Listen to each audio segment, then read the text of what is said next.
यहाँ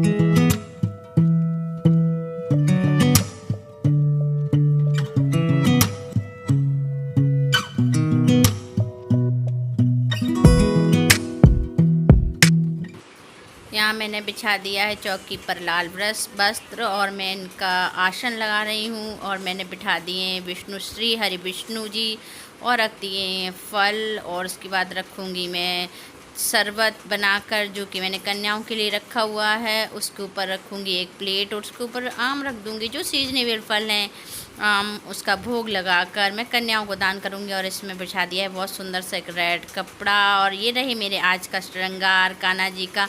अगर अच्छा लगे तो बताना ज़रूर। उनकी ड्रेस कैसी लगी आपको बताइएगा ना। और ये रहे लड्डू गोपाल जी, आज इनका पूजन कर रही हूँ तो इनको नहलाना तो बनता ही है ना अच्छे से, तो उनका पंचामृत से स्नान कराऊंगी। और ये मैंने लगा दिया है दही, और दही बाद लगाया केसर चंदन, और चंदन से रगड़ रगड़ कर मैंने नहला रही हूँ। और ये उसके बाद मैं गंगा जल से फिर स्नान करा रही हूँ। और आप देखते जाइए। और उसके बाद फिर से मैं शहद लगाऊंगी जो इनकी स्किन को बहुत अच्छा रखेंगे। और ये तो मेरे बहुत लाडले गोपाल जी हैं, आपको क्या पता, बहुत ही प्यार करते हैं हम और हमारी बंटी। फिर इन्हें गंगा जल से फिर स्नान कराएंगे और इन्हें साफ़ सूती कपड़े से रगड़ कर पहुँच दूँगी। आज मेरे लड्डू गोपाल जी बहुत सुंदर लग रहे हैं। अगर अच्छे लगे तो बताइएगा। जो आज का श्रृंगार आपने देख ही लिया है, बस अब लगा रही हूँ मैं इत्र जो कि इन्हें खुशबू देगा। ये मेरा भाई कन्नौज से लेकर आया था। कन्नौज में बहुत अच्छा इत्र मिलता है। और पहन लिए कान्हा जी ने अपनी पैंटी और पोशाक। देखिए कैसी लग रही है पोशाक, बताना ज़रूर। हाँ, और ये रही माला इनकी आज की। और ये रहे इनके कड़े, बहुत सजने का शौक़ है इन्हें, पता है आपको। हाँ, अपने इन्होंने बाल, और इसके बाद इन्होंने ये सज गए, देखिए जी अपना मुकुट लगा के। बिहारी जी मैं इनके नैनों में काजल भी लगाया है, आज लिपस्टिक भी लगाई है, बहुत सज रहे हैं भाई। इन्हें बहुत नज़र ना लग जाए इसलिए मैंने इनके लिए काला टीका भी लगाया है, माता तुलसा। और ये रहे मेरे बांके बिहार।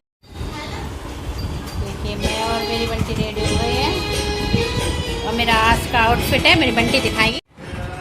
सारे कार्य समाप्त करने के बाद अब हम कर रहे हैं पूजन। और हम हमारी बंटी दोनों व्रत हैं इस समय।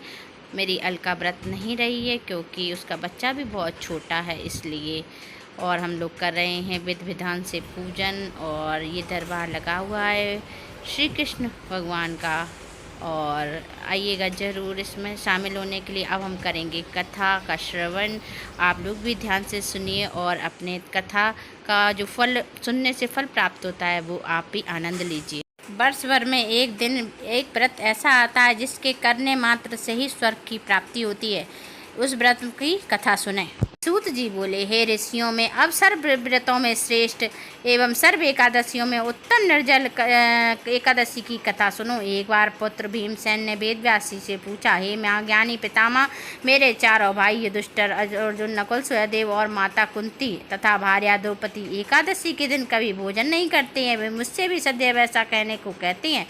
मैं उनसे कहता हूँ मुझसे भूख सही नहीं जाती। मैं दान और व्रत भगवान की पूजा आराधना करूँगा। सो कृपा करके ऐसा उपाय बताइए जो उपवास किए बिना मुझे एकादशी व्रत का फल प्राप्त हो सके। तो व्यास जी बोले, यदि स्वर्ग भला और नरक बुरा प्रतीत होता है तो हे भीमसेन, दोनों पक्षों की एकादशी को भोजन ना करें। तब भीम ने निवेदन किया, हे महामुनि, जो कुछ कहता हूँ वह सुनो। यदि दिन में एक बार भोजन न मिले तो मुझसे रहा नहीं जाता। मैं उपवास कैसे कर सकता हूँ? मेरे उदर में ब्रक नामक अग्नि का निवास है। बहुत सा भोजन करने के बाद मेरी भूख शांत होती है। हे महामुनि, मैं वर्ष में केवल एक व्रत कर सकता हूँ। सो आप कृपा करके केवल एक व्रत बताइए जिसे विधिपूर्वक मैं करके स्वर्ग की प्राप्ति कर सकूँ। यह निश्चय करके कहिए जिससे मेरा कल्याण हो। व्यास जी बोले, हे भीमसेन, मनुष्यों के लिए सर्वोत्तम वेद का धर्म है, किंतु कलयुग में भी उस धर्म पर चलने की शक्ति किसी में नहीं है। इसलिए थोड़े धन और थोड़े कष्ट से होने वाला सरल उपाय जो पुराणों में लिखा है वह मैं तुमको बताता हूँ। दोनों पक्षों की एकादशियों में जो मनुष्य भोजन नहीं करते वे नरक नहीं जाते। वचन सुन महाबली भीमसेन पहले तो पीपल पत्र की भांति कांपने लगे। बोले, हे पितामह, मैं उपवास करने में असमर्थ हूँ, इसलिए हे प्रभु निश्चय करके बहुत फल देने वाला एक व्रत मुझसे कह दीजिए। जो तो व्यास जी बोले, वृष मिथुन राशि के सूर्य में ज्येष्ठ मास में शुक्ल पक्ष में जो एकादशी होती है उसको निर्जला व्रत यत्न से करना उचित है। स्नान और आचमन करने से जलपान वर्जित है। केवल एक घूंट से जल से आचमन करें। अधिक पीने से व्रत खंडित हो जाता है। एकादशी को सूर्योदय से लेकर द्वादशी के सूर्योदय तक ग्रहण न करें और न ही भोजन प्राप्त करें। बिना परिश्रम ही सभी द्वादशी युक्त एकादशियों का फल मिल जाता है। द्वादशी का प्रातःकाल स्नान करके स्वर्ण और जल ब्राह्मणों को दान करें, फिर ब्राह्मणों सहित भोजन करें। हे भीमसेन, इस विधि से व्रत करने से जो फल मिलता है वह सुनो। सारे वर्ष में जो एकादशियाँ आती हैं उन सब का फल निसंदेह केवल एकादशी के व्रत से प्राप्त हो जाता है। शंकर चक्र गदाधारी भगवान विष्णु ने स्वयं ही वह मुझसे कहा था, वह सब त्याग कर केवल मेरी शरण में आ जाओ और सुनो। एकादशी निराहार व्रत करने से मनुष्य सब पापों से छूट जाता है। सभी तीर्थों की यात्रा तथा सभी प्रकार के दोनों में जो फल मिलता है वह सब एकादशी के व्रत से ही मिल जाता है। कलयुग में दान देने से ऐसी सदगति नहीं होती, अधिक क्या कहूँ।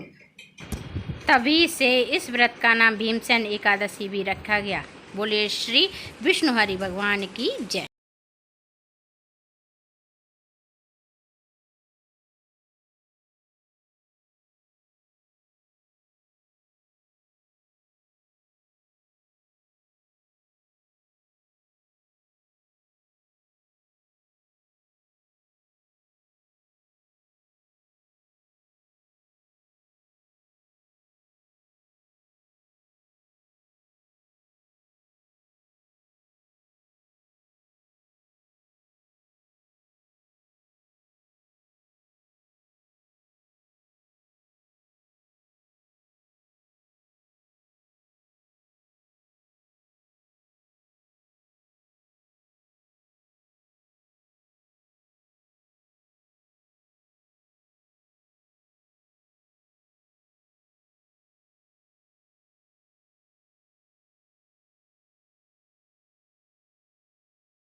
ये देखिए मेरे कान्हा की थाली तैयार हो चुकी है भोग की। वो अब भोग लगाएंगे, क्योंकि उसके बाद हम लोग अपना भोग लगा लें।